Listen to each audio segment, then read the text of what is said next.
Sebelum pandemi, dunia penerbangan sedang menikmati masa keemasannya. Hal ini terlihat dari jumlah penumpang pengguna pesawat di seluruh dunia yang terus meningkat.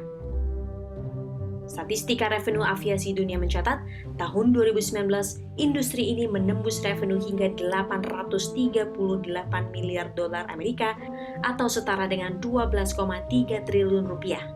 2020 seharusnya ditargetkan menembus angka 872 miliar dolar Amerika, namun di trimester kedua tahun ini angkanya menurun bahkan hingga 419 miliar dolar Amerika, dan 2020 mendarat.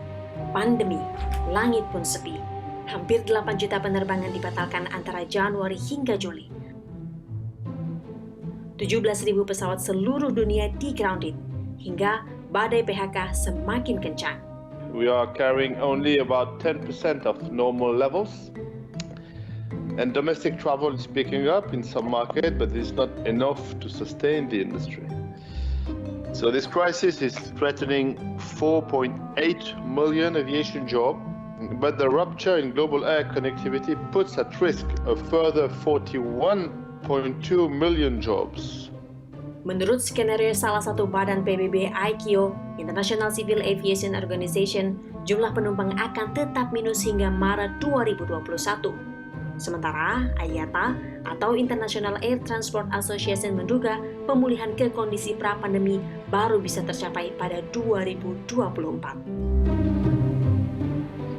Pandemi COVID-19 mengukir sejarah baru di dunia industri penerbangan global termasuk di Indonesia. Di mana Airport Council International mencatat penurunan penerbangan mencapai 90%, di mana sekitar 9 miliar penumpang seluruh dunia tidak bisa melakukan perjalanan udara sama seperti tahun 2019 ke belakang. Di Indonesia, Soekarno-Hatta yang menjadi salah satu bandara tersibuk di Indonesia pun tidak bisa mencapai target 60 juta penumpang dalam 1 tahun ini. Physical distancing, ekstra dokumen, masker, hingga maksimal 50% kapasitas sudah mulai diterapkan. Kondisi serupa juga terjadi di Bandara Internasional Igusti Ngurah Rai Bali. Hanya penumpang yang mengantungi syarat lengkap dapat melakukan perjalanan udara sesuai yang tercantum di Peraturan Pemerintah Nomor 25 Tahun 2020. Kebijakan restriksi perjalanan orang di transportasi udara pun tak lepas dari revisi. Kementerian Kesehatan dan gugus tugas ya, tentunya kami berkonsultasi juga dengan kementerian dan lembaga tersebut. Nah, keputusan ini diambil melalui sebuah proses gitu ya, karena ini penting dilakukan untuk mengantisipasi pergerakan massa. Nah, kemudian dalam waktu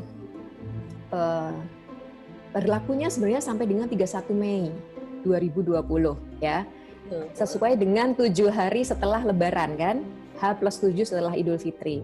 Namun kemudian setelah kita melihat situasinya yang memang kelihatannya masih belum kondusif, diperpanjang lagi sampai tanggal 7 Juni. Irfan Saputra, CEO anyar maskapai plat merah yang baru menjabat 1 bulan ini langsung dihadapi pandemi. Jutaan jadwal penerbangan dibatalkan terlihat pada bulan Maret. Penurunan permintaan pun terlihat di bulan Mei. Nah, dana itu memang kita akan gunakan kalau nanti datang, masuk untuk memperbaiki operasional kita ke depan. Ya, kita mengajukan proposal ke mereka, ke pemerintah, kita mengajukan kepada pemerintah juga inisiatif-inisiatif kita. Memang ada asumsi-asumsi yang kita taruh dalam situ.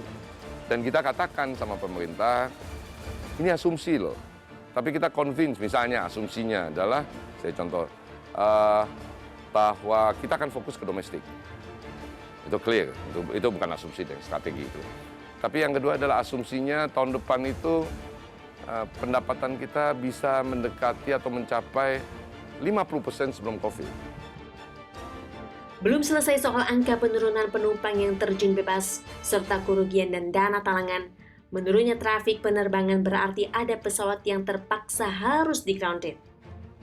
Tapi kalau kita lihat pada saat April-Mei itu pesawat yang di-grounded di Bandara Soekarno-Hatta yang terbesar itu sudah kurang lebih di angka mendekati 120 pesawat. Ya. Tetapi kalau kita lihat minggu terakhir di bulan Agustus, kami terus memonitor pesawat-pesawat yang masih belum bergerak itu sudah turun cukup banyak, hanya tersisa tinggal sekitar 70 pesawat saja. Prolonged inspection ini dilakukan tentunya dalam semua aspek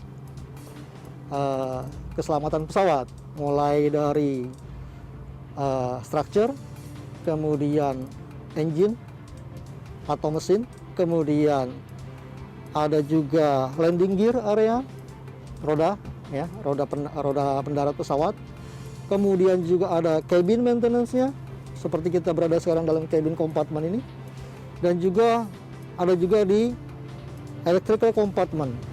Industri penerbangan merupakan salah satu industri yang cukup kompleks dari berbagai aspek. Tidak ada satupun perusahaan penerbangan dunia yang siap menjawab tantangan pandemi sampai hari ini.